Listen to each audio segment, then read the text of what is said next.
Graça e paz, meu irmão e minha irmã que nos assiste em mais um devocional da Igreja Presbiteriana da Capela e de suas congregações, Esperança que vem do céu.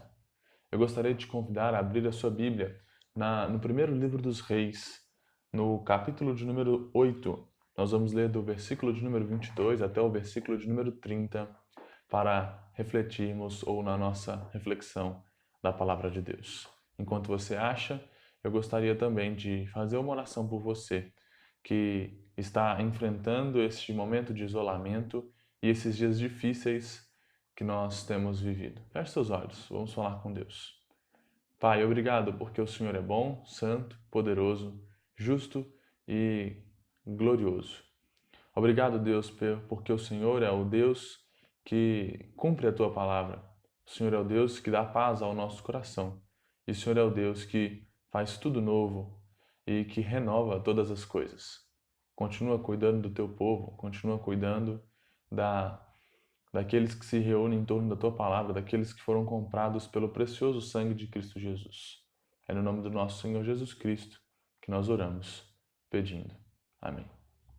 Meus irmãos, eu fui lembrado pelas redes sociais esses dias, essas semanas passadas, e também através da transmissão do nosso culto vespertino, nosso culto da noite de ontem, as fotos que passam antes de começar o culto e as que passam ao término do culto, de como o Senhor Deus foi fiel para conosco com a obtenção do nosso templo, da nossa igreja física construída, do prédio da nossa igreja, e de que eu tive a oportunidade, enquanto seminarista, de pregar na inauguração do nosso prédio nos cultos da manhã.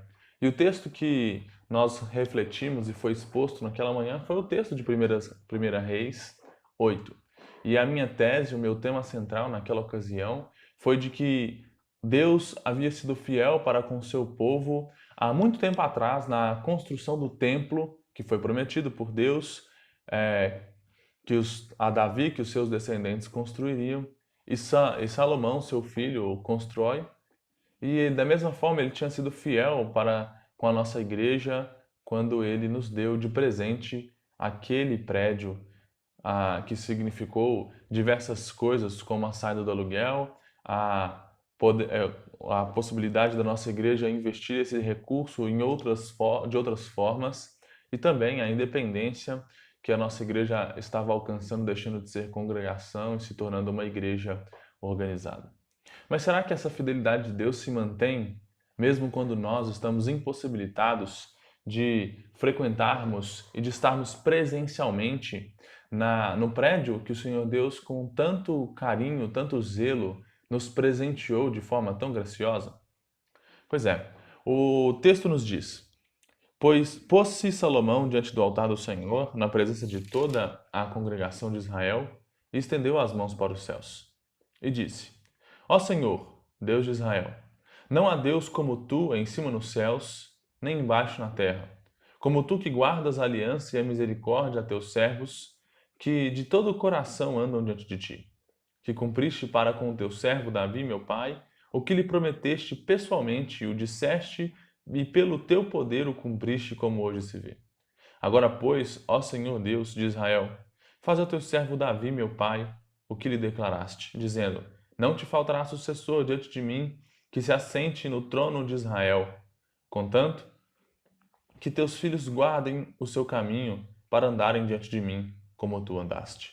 Agora também, ó Deus, cumpra a tua palavra, que disseste a teu servo Davi, meu pai. Mas de fato habitaria Deus na terra? Eis que os céus e até o céu dos céus não te podem conter, quanto menos essa casa que eu edifiquei. Atenta, pois, para a oração de teu servo e para a sua súplica. Ó Senhor, meu Deus, para ouvires o clamor e oração que faz hoje o teu servo diante de ti, para que os teus olhos estejam abertos noite e dia, e sobre esta casa, sobre este lugar, do qual disseste: O meu nome estará ali, para ouvires a oração que o teu servo fizer neste local. Ouve, pois, a súplica do teu servo e do teu povo de Israel, quando orarem neste lugar. Ouve no céu, lugar da tua habitação. Ouve e perdoa. Meus irmãos, na Naquela ocasião, nós estávamos felizes. Felizes porque o Senhor Deus tinha nos renovado.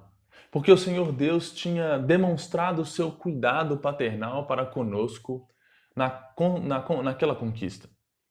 Mas as promessas do nosso Deus, elas não só são válidas e elas não só são verdadeiras, e a fidelidade do Senhor Deus não só se demonstra em tempos de felicidade. O texto diz, ou Salomão, em sua oração, na inauguração naquele local, ele diz e ele destaca um fator e uma característica e um atributo, como os teólogos chamam, do nosso Senhor Deus. Algo que diz alguma coisa sobre o ser do nosso Deus, e esta é a fidelidade. No versículo 23 diz que não há Deus como o nosso Deus que guarda a aliança e a misericórdia do teu servo.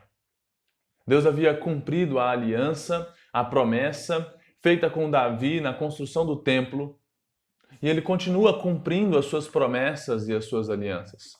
Ele cumpriu esta promessa de de Davi em Salomão. Ele cumpriu a promessa que ele fez ao homem caído no jardim do Éden em Gênesis 3:15, em Cristo Jesus. E ele cumpriu também a promessa que ele fez a Davi, que ele renovou em Salomão, e continuou renovando, que está nesse texto, na qual ele disse, no versículo 23, que não faltará sucessor diante dele que se assente no trono de Israel. Essa promessa Deus fez a Davi. Se nós olharmos para a genealogia do nosso Senhor Jesus Cristo, nós percebemos que o grande rei que veio, o cumprimento da promessa de Gênesis 3:15 e o cumprimento da promessa de 1 Reis 8 são dados no advento, na vinda, no nascimento do nosso Senhor Jesus Cristo, na sua obra remidora e redentora, na sua vida aqui na terra. E ele também nos promete outras coisas. Ele promete que nós estamos seguros em suas mãos. E de que aqueles que foram comprados e remidos pelo sangue de Cristo Jesus, daqueles que foram feitos novas criaturas, daqueles que estão em Cristo, em Deus, novas criaturas, das quais o Senhor certamente cumprirá a boa obra. Deus é fiel à sua promessa, meu irmão e minha irmã.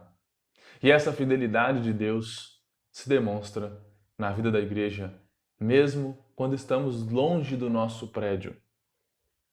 A fidelidade do Senhor se demonstra ou é mostrada a nós outros pelas misericórdias que se renovam a cada manhã e pela realidade que continua sendo tão verdade e mais verdade do que a minha e a sua existência. De que Cristo reina, de que Ele está assentado sobre o trono dos céus, sobre o trono de Israel, o verdadeiro Israel, povo comprado pelo seu sangue, e de que Ele voltará. E aí descansa a nossa esperança. A nossa esperança descansa nos tesouros nos céus. A nossa segurança descansa e a nossa alma pode descansar.